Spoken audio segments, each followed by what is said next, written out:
Number 4, being ashamed of our profession. Leave it.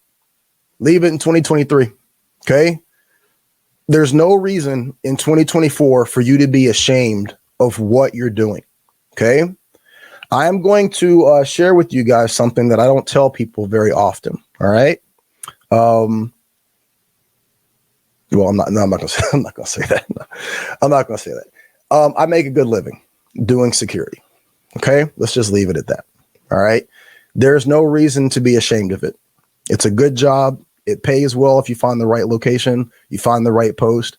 You can do anything and everything with security, from sit in a chair and sign people in to literally going overseas and working private contracts. I've talked to you guys about working for Constellus, working for Triple Canopy. These are basically derivatives of Blackwater. They have open positions for security, for armed security. You can go and work in Israel. I've had offers to work in Israel, offers to work in Kuwait. I've had officers to work in Iraq, in Afghanistan when the base was still open. There are so many opportunities out there. You can work in Mexico. You can work in Puerto Rico.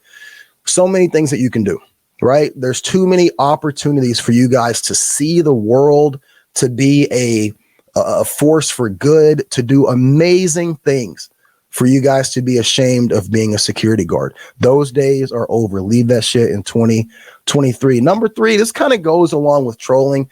It's nitpicking. Security guards are spending way too much time nitpicking other security guards' gear. Now, are there guards out there that are overdoing it with their kit? Yes. I think we know those people when we see them, but even that in and of itself, that's coming from somewhere, right? A lot of these guards who are overdoing it with their kit, you got to remember, these guys are working by themselves, right? If you're working by yourself, you're working a post somewhere, you're in a bad neighborhood, you're in a bad location, you don't have any backup. There's no cops coming to help you. Like, you're in a situation, you might need all that vest. You might need all those tools. You might need those extra magazines. Now, there's something to be said for wearing that if you're working, I don't know.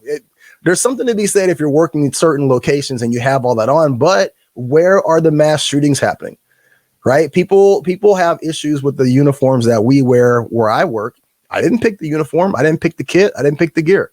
I wear what I'm told to wear, right?